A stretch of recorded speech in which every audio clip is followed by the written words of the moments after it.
Drum roll, everybody! You have turned in the dial, the podcast station. You have downloaded something from a satellite in a deep space orbit. You have made a fantastic decision today to listen to the Pastors of Pain. I'm here with my amigo, the other priest. Also, as people say, my roommate, which is we live in the opposite corners of the house. Different rooms, opposite floors. Housemates. Brothers in the Lord. Priests, in the Lord. Brothers in the Lord. Not Father Brian O'Brien. Everybody give him a round of applause. Hey, thanks everyone. Great. And there was much rejoicing. Wonderful to be with you. We here in Payne County, we are just loving life in many ways, and also, the usual. The struggle is real on other fronts. What about the introduction of COVID? Jackets this past week? I wore my jacket and loved every minute of it. I know. You woke up Wednesday morning and you... I kind of keep a little, about once a day, I'll sort of look at the forecast, just to kind of get a sense. Because especially now we're doing, starting this weekend, we're doing a lot of, in-person activities, but a lot of them are outside. Mm-hmm. And so, if it's raining or if it's wicked hot, whatever. Wicked hot. And so, so I've been keeping more in tune with the weather. So I saw the cold front coming in this week, and actually over the weekend, I busted out my jackets. What I like to do at the beginning of the winter, I have two jackets, and I wash them. Kind of they've been stuck in the closet, lonely since, in the back there since March or so, and gave them a thorough washing. And now I only wear one at a time, though. Did your Irish skin, like Father Sean Donovan, go hip, hip, hooray? It Cloud is nice. Cloud cover is back. Clouds are nice. Rain is nice. It gets in the way of some things, but good for the farmers. It is great. A little drizzle. My Japanese millet is growing. I've been learning about ground soil temperature the last couple of weeks, and our ground soil is at an inch below the surface is 76 degrees. And the Japanese millet can't go any further below 65 ground soil temperature. I'm falling asleep. The red dirt Riviera, also known as the red soiled Riviera. This is when people turn the show off. What? This is exciting stuff. I wanna talk about atheism. What? That was a quick change. Yes. I was talking about dirt, and you went straight to atheism. Well, I was falling asleep, and now I want to talk about something interesting. Oh, and exciting. wake up the mind. Whoa, time out. You're saying atheism is exciting? It's interesting. It's interesting. Why is it interesting? Is it just the name? When the word atheism comes out, I think we're Catholic priests. It's sort of in direct. I love atheists, but it's in direct contradiction to what I've given my life to. Uh-huh. That's pretty darn interesting. That is pretty darn interesting. Somebody run into someone and I say, I'm a Catholic priest, and they say, well, I hate Catholics. Well, that's pretty darn interesting. Or I believe in Jesus, and you just say, I believe in science. Like if somebody said, hey, I'm a Catholic priest, and they said, well, I'm Catholic. Okay. Cardio B. That's not as we have some things in common, but I think atheism, it's growing. It's a growing movement. Statistics show atheism in our culture, not just in the United States, but kind of the U.S. and Western Europe.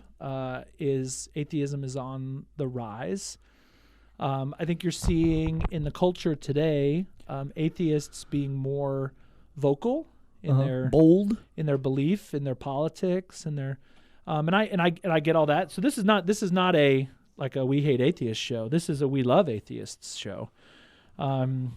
Because the reason it's on my mind also is on this Sunday night, we're kicking off our LifeNights, which is our middle school, junior high school. We're starting with a little outside activity, and then we're all coming into the church for a talk. Opening topic of night number 1, yours truly on who's atheism. Who's yours truly? Me? No, it's me. Oh, I was like, wow, I didn't plan on this. Yours truly is a self-referential. Got it. Yeah. Okay, well, so let's open the floor up to atheism then. We're accepting callers. Only. Hold on. Atheists ring, only. Give us a call. Ring.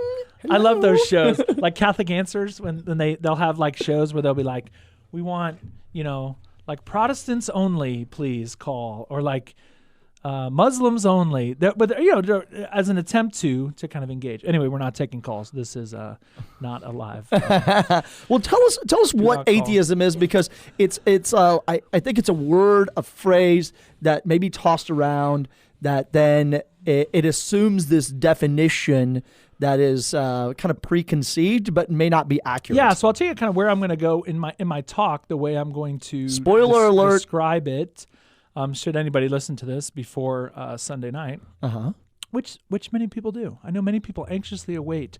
They sit by their phone and constantly refreshing in order for the. Usually we put it out Friday or they're listening on the radio Sunday mornings. Your mother, Jay listen. Says. She does. Your listen. Mother is on the line. Jay says is called in. I would say this. So atheism, broadly speaking.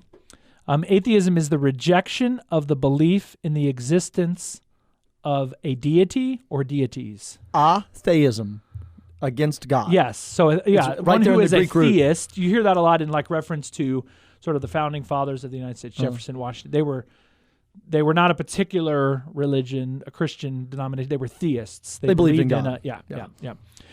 So then we could talk about atheists sort of dividing up into kind of two categories. So one would be kind of passive atheism. So that would be someone who just sort of lacks a belief in God. I don't. It's passive. It's not. I don't actively believe this. I sort of actively don't believe that. Anyway, correct. Passive. And then active atheism, which is sort of like being evangelical about their atheism, and that is seeking to actively disprove that there is a God. Active atheism. Okay, got it. Yeah, and so we run in, and there's I think that's broadly speaking, and if there's atheists listening, they might say, "Wow, well, I'm this or that," and they all fit in. They fit into these categories. This is a 29.5-minute show, and so we're not going into all that. Do you see this on campus? Oh yeah, yes, yeah. Well, what's the state of things? The state of things is that it is growing. There's this line for the scriptures of give reasons for your belief. Ooh, yeah. And people who are raised Christians, sometimes they don't have a reason why they believe, and so when presented with an idea against their like maybe basic belief, they can quickly say, okay, yes, I don't believe. I don't believe that there's a God that exists. So that could quickly change. There is, a militant atheism, people who are just like propose it with great force of atheism is the only answer. There's no such thing as God. And I think those are... do you see this? I mean, there's on campus, this is sort of a... Oh, yes. There was a flying spaghetti monster movement, the FSM. That existed. We talked at OSU? Oh, it happens on all college campuses. It happens all around. It's around the world that this idea that, basically there's no such thing as God exists, and the idea of it is just a figment of your imagination, or, as we heard, the opium of the masses. So it'd be the idea is that if, like, you saying I believe in God is equivalent to me saying I believe in a flying spaghetti monster. Or you believe that gravity doesn't exist. Like it's wow. Just like you're wrong. It's not just a figment of your imagination. And it's irrational. Yeah. To believe in God is an irrational thought. Correct. Wow. So those are the kind of movements that go around not only through the universities, both professors and students, but also parents as well, and politicians, as you made mention. So just kind of interesting. It's permeating our culture, and it's on the rise. And I think many of the reasons why it's on the rise is probably the lack of an intellectual life around their Christian upbringing. Bad philosophy, bad theology. I love this. Yeah. I love the fact that one can be called a theologian and teach a variety of Christian teachings. Okay, so you can It's not always been that way. It's not always been that way. It is as if I would say, okay, I'm an architect and I will build a cement structure whichever way I want.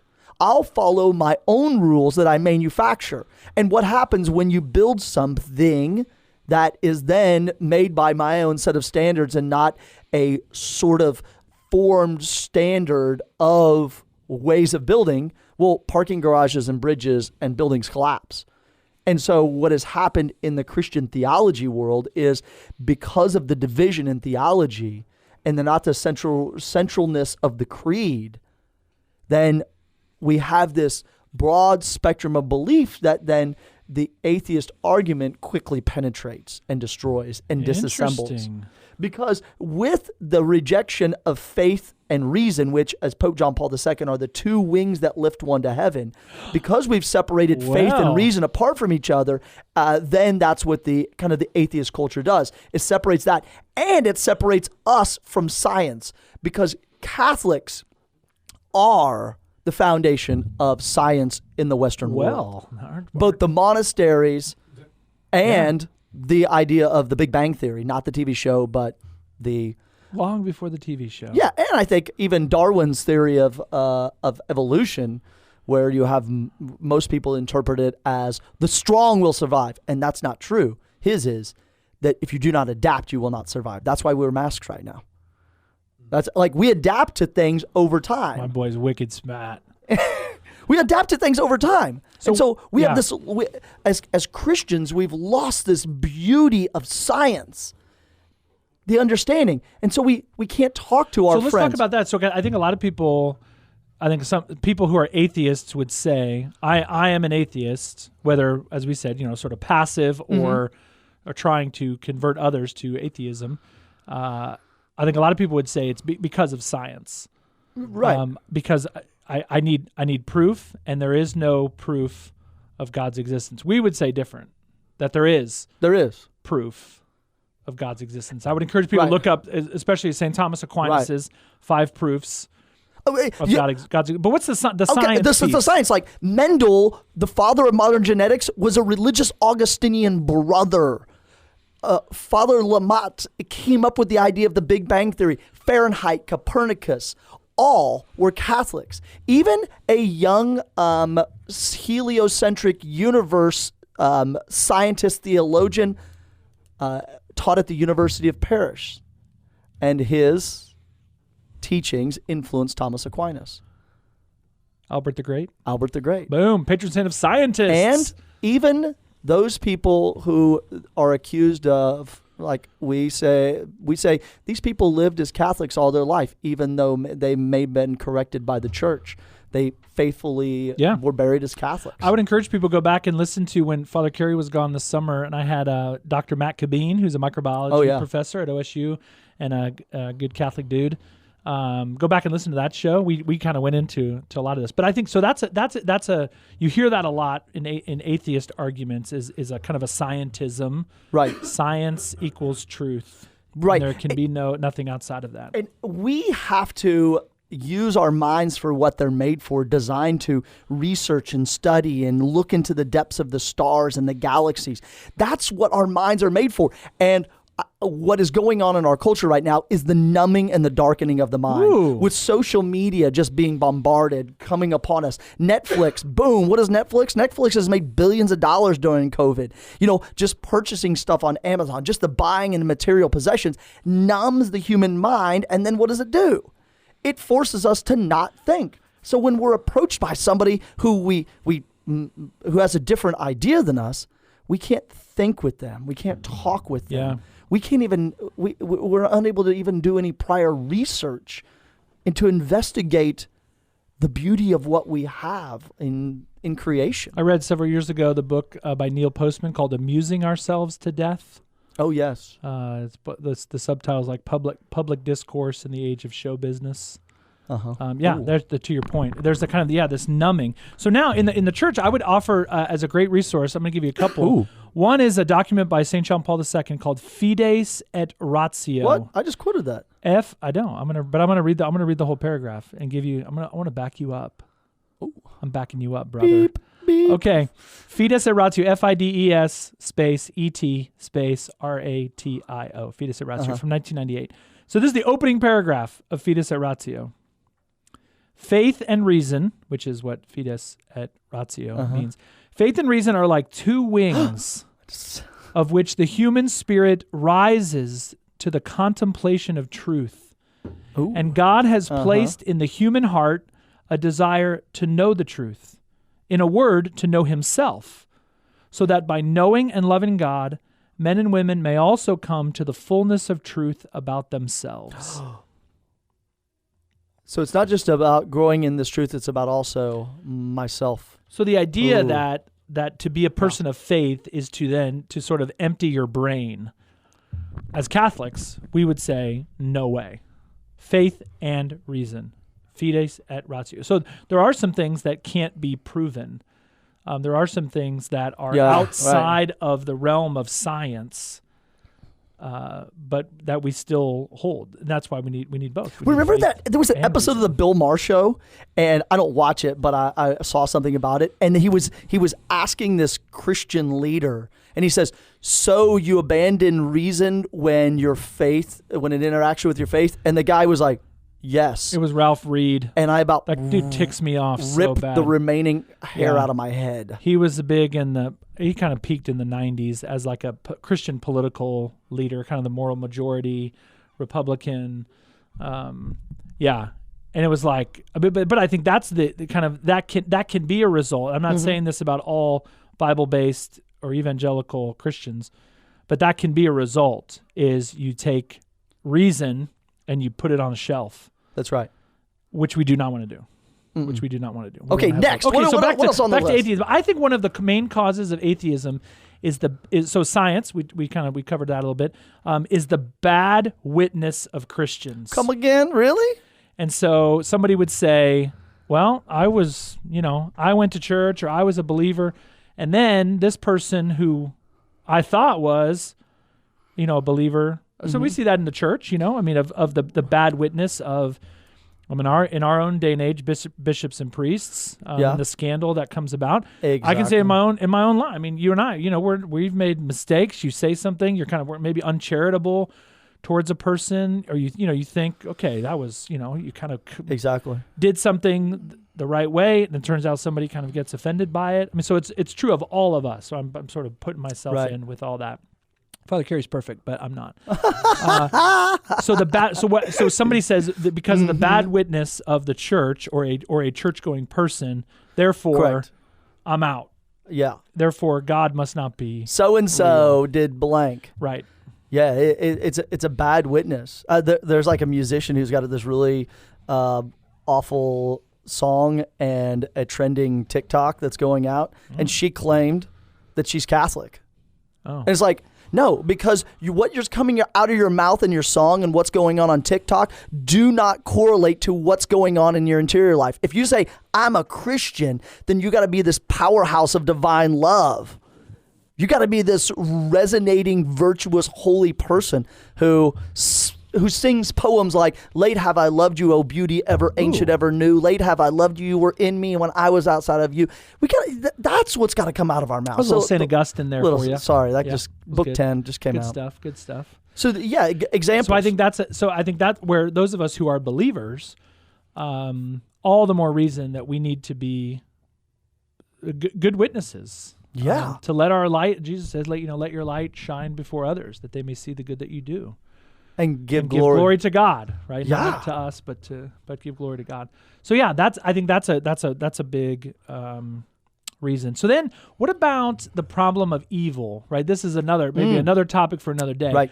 But I think people would say, look at the Holocaust. There's no way God exists. Look at World War I and World War II and the Civil War, and look at COVID-19 and 100 where we are today, whatever it is, 80,000 people just in the United States that have died.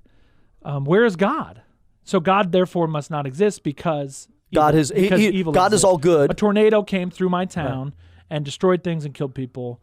Right. God does not exist. Yeah, the argument is, if God is all good, then why does evil exist? Right. So how can evil exist in the world? And Thomas Aquinas answers that question really well. Bishop Robert Barron, go on and watch some of his videos. He answers those questions really well. And I think another one. This is our topic next week at youth group. First week, atheism. Second week, the problem of evil. Ooh. It's getting very exciting. Father Robert's doing that one, though. Is he really? Yeah. We're gonna video them and make them available. So we'll get that out there. Wow. Exciting. Yeah. I think another one in the sort of same category as I've heard this argument. You ask this on college campuses, and they say, well, Christians have caused a lot of wars.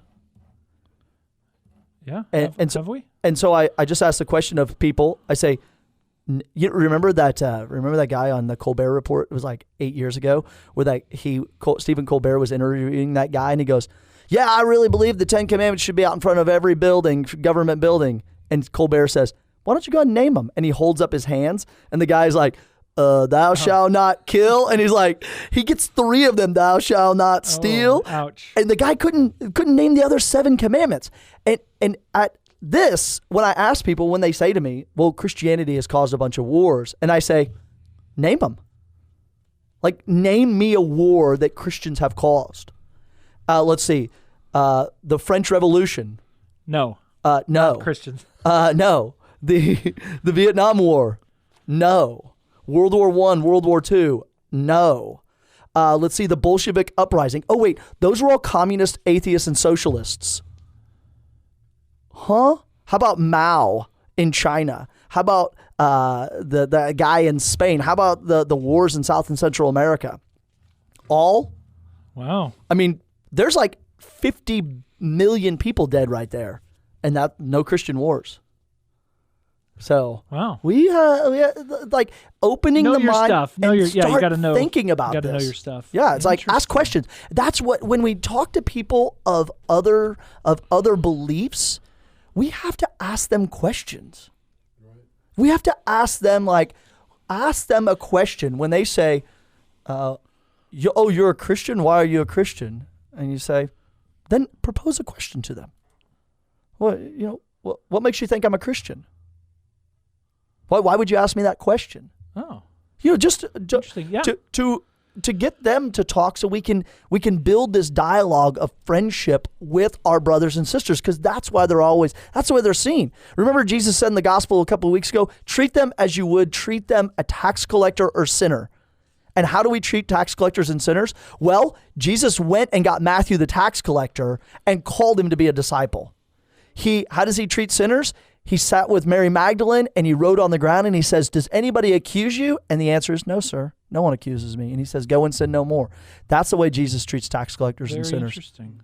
So I've been reading this book. It's called What to Say and How to Say It. Discuss Your Catholic Faith with Clarity and Confidence. Oh, Vote? By Brandon Vaught. Vaught? He has this line where he calls it tips for talking with atheists. Uh-huh. And he says 3. Okay, 1. Tell me. Number 1, respect their intelligence. Yeah, because I know some really smart atheists. Right, and that's where I think we're not in this to sort of win.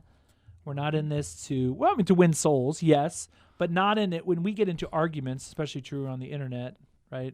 All those people whose minds get changed every day by Facebook arguments. No. Said no one on social media. Right. So, because what happens so often, and this happens nowadays more online than in person, but also in person, things become uncharitable quickly. Oh, because really? feelings get hurt, temperatures rise. And part of that is, if I'm talking to an atheist, right, I feel passionately about Christ and his church, that Jesus came and died for my sins and rose again and walks by my side every day. Like, I feel very passionately about that, as does this person who doesn't believe that. They feel passionately as well. So anyway, to respect the intelligence of the other, respect their opinion, understand that it's coming from somewhere. And maybe it was a bad experience with a Christian. And then if you give them another bad experience with a Christian while you're trying to convince them to be a Christian, not going to work. Okay, so he says respect their intelligence, find common ground. Okay, yeah, that's good. That's why you ask them questions. And I'll get back to that in just a minute. Okay. And then ask good questions. Yeah. Right? Ask good questions. Legitimately, what do you believe? One thing I think in terms of common ground, I've found in discussions with those who do not believe in God, is oftentimes I'll say, tell me about the God you don't believe in. Ooh, okay. And just leave it open and then shut up. Like, leave that open-ended. Because what is so often where we find common ground is the God they don't believe in, I don't believe in either. Because what they say is explore that a little. What God, I can't believe in a God who kills people. Okay. I can't believe in a God who hates certain groups of people. I can't believe in a God who would start a war. I can't believe in a God, and they start sort of naming all these things. Okay. And I say, yeah, I don't believe in that God either. Right? All right. So now we've got a little bit of common ground. So it's the old Fulton Sheen thing where he says, there's not 100 people in the world who hate the Catholic Church for what she actually teaches. But there's hundreds of thousands who hate us because of what they think that we teach. Oh, yes. Anyway, it kind of gets to that. So just that putting that back on them of, okay, tell me about the God you don't believe in. Why don't you? And then listen. Maybe they've had a bad experience. Maybe it's a science thing. And if they're open, and this is it's sort of the good and bad of the internet. The internet, I think, has given atheism a new medium. I mean, so there's a lot of that playground. Out there. But what I've seen really interesting lately is a lot of really civil, charitable debates. So I watched one the other night on the Matt Fradd show. It's on YouTube and podcast, and it was Father Gregory Pine, who was here, who we know, who stayed with us last year, and then the guy he was talking to, whose name I forget at this moment. And they went for an hour and a half. Yeah, I saw a bit It was of pieces. so interesting. And it got high level pretty quick. I mean, it was very philosophical. And they're intelligent. I could see somebody who kind of there were parts where I was like, wait, what? Oh, I don't remember learning that. Or, I got lost a couple times, and I do this for a living. So I could see it not sort of being a made, people not sitting and watching all 90 minutes of it because it got pretty technical pretty fast. But seeing those kinds of debates and seeing people of faith, Catholic priests, really hold their own and really make definitive and clear, effective arguments for, just in this case, for the existence of God. And then there's it's another step to say there's a God and he became a human and died for our sins. Okay, that's all sort of other layers. But for our purposes today, just to dive into atheism, it's out there. It's out there. So I would encourage you to check out the Catechism of the Catholic Church, starting at paragraph 2123 and following all the way through kind of 2128. There's a little piece there on atheism, a piece on agnosticism, and anyway, good, really kind of interesting stuff. And what's interesting, I think, most about in the Catechism is a lot of the quotes it's talking about from documents of the Second Vatican Council. That comes from the 1960s. So it's not as if the church is sort of, oh my gosh, there's atheism. We better rally the troops. There's been atheism forever. There's always been this debate of does God exist? So I would encourage anyone listening, if you're an atheist, you want to talk about it more, you call Father Carey and he'll amen. He'll take you out to lunch. If you go to OSU, whatever that may be. So we can kind of continue this discussion. If you're living in Stillwater, call Father O'Brien. Yeah, if you go to OSU, call Father Carey. If you don't go to OSU, give me a shout. But I think for those who are Catholic and Christian who are listening, is really to dive into your faith. You should be able to talk in an educated, articulate way about why God exists. Can I leave you with proofs? Leave us. Can I leave you with this a line from Evangelio Nunciande in 1975 by Paul VI? Please. He says, "And why should only falsehood and error? Why should these be the only things that are proposed?" And then he says, "It is the Christian right, it is our duty to do what? To respectfully present Christ and his kingdom to this world." Go and read and study and learn your faith, learn science, learn the reasons why people don't believe, so to help you grow in great faith, to learn to believe. And to be able to evangelize. And to be able to present something new to a culture that is missing out on this great beauty, the joy, the awesomeness of being a disciple of Jesus Christ. We thank you for joining us. We love you. And we hope you have a great week. We're the Pastors of Pain. Peace. God bless you.